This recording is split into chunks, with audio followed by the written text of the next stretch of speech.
अस्सलाम वालेकुम स्टूडेंट्स, आज का जो हमारा टॉपिक है वो है examples of specialisation in zoology, जो कि मिलर एंड हार्ले की बुक से है। सबसे पहले यहाँ पर कॉलम बना हुआ है सब डिसिप्लिन का, उसके बाद डिस्क्रिप्शन दी हुई है। ठीक है, एक एक करके अब हम इसको पढ़ते हैं। नंबर 1 है एनाटमी। एनाटमी क्या है? Is the study of structure of entire organism and there parts. ये स्टडी है एंटायर ऑर्गेनिज्म के स्ट्रक्चर की और उसके पार्ट्स की, और इसमें इंटरनल स्ट्रक्चर की स्टडी भी आ जाती है।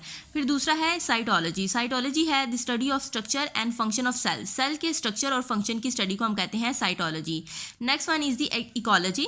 इकोलॉजी है ऐसी स्टडी जिसमें ऑर्गेनिज्म की इंट्रैक्शन को उसके इन्वायरमेंट के साथ स्टडी किया जाता है। The study of interaction of organism with their environment. Organism के उसके माहौल के साथ जो इंट्रैक्शन है ना, उसको हम कहते हैं ecology. Next one is the embryology. Embryology is the study of development of animals from the fertilize egg to birth और हैचिंग। ठीक है, ये स्टडी है एनिमल की फर्टिलाइज एग से बर्थ तक जो भी डेवलपमेंट एनिमल के अंदर आई है, फर्टिलाइज एग से बर्थ के दरमियान जो भी डेवलपमेंट हुई है एनिमल की, उसकी स्टडी को हम कहते हैं एम्ब्रियोलॉजी। तो देखते हैं एम्ब्रियो क्या होता है। तो स्टूडेंट्स, एम्ब्रियो होता है the developing human offspring inside the womb. Embryo क्या है? Developing human offspring. अब हम चलते हैं अपने नेक्स्ट सब डिसिप्लिन की तरफ, जो कि है genetics. Genetics is the study of the mechanism of transmission of trades from parents to offspring. ठीक है, पेरेंट से ऑफस्प्रिंग में जो ट्रेड्स आते हैं, ट्रेड्स कहते हैं करैक्टर्स, जो करैक्टर ट्रांसफ़र होते हैं, उन ट्रांसफ़र ऐसे जो करैक्टर हैं उनकी ट्रांसफ़र की स्टडी को, उसका मैकेनिज़्म क्या है ट्रांसमिशन का, उन कैरेक्टर्स की ट्रांसमिशन का पेरेंट से ऑफस्प्रिंग में जो मैकेनिज़्म उसका कैसे है, उसकी स्टडी को हम कहते हैं जेनेटिक्स। ठीक है, genetics is the study of mechanism of transmission of trades from parents to offspring. Next one is the histology. Histology एक सिंपल सी डेफिनेशन है इसकी, is the study of tissue. Study of tissue को हम कहते हैं histology. Next one is the molecular biology. Molecular biology is the study of sub cellular details of animal function and structure. ठीक है, molecular biology क्या है? सब cellular detail of animal. Animal की सब सेलुलर डिटेल है किस चीज़ की? उसके स्ट्रक्चर और उसके फंक्शन की।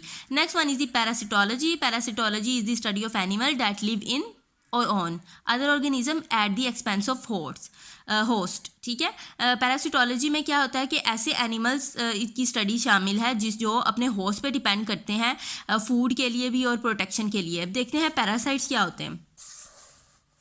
N organism that live in or on another organism and cause harm to it. ऐसे ऑर्गेनिज्म जो कि किसी दूसरे ऑर्गेनिज्म के बॉडी के अंदर या उनकी सरफेस पे रहते हैं, उनको कहते हैं पैरासाइट, और इन रिटर्न उनको क्या करते हैं? हार्म करते हैं, यानी उनको नुकसान पहुंचाते हैं। खुद तो उनसे खुराक और प्रोटेक्शन सब कुछ ले लेते हैं, लेकिन फिर क्या करते हैं? उनको बदले में क्या देते हैं? नुकसान देते हैं, उनको नुकसान पहुंचाते हैं।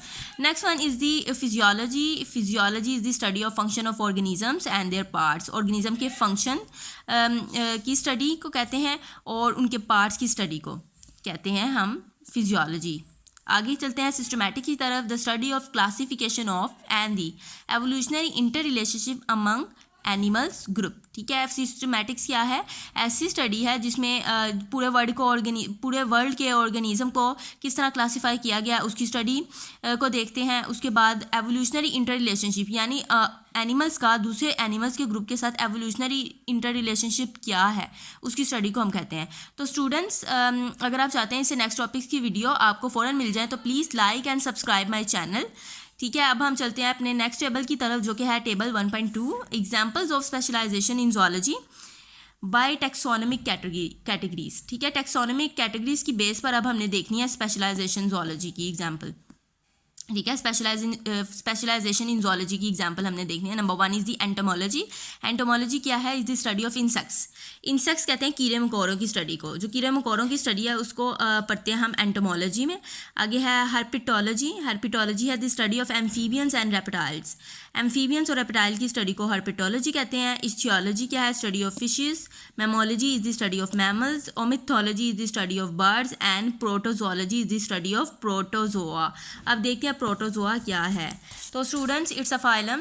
Protozoa, it is a phylum in which heterotrophic unicellular protists are include such as amoeba, paramecium and trypanosoma etc. ठीक है, ये एक ऐसा फाइलम है जिसमें हेटरोट्रॉफिक यूनिसेलुलर प्रोटिस्ट शामिल है, और वो कौन कौन से? Amoeba, paramecium and Trypanosoma. तो स्टूडेंट्स, ये था हमारा आज का टॉपिक। आई होप कि आप समझ गए होंगे। अब मिलते हैं हम अपनी नेक्स्ट वीडियो।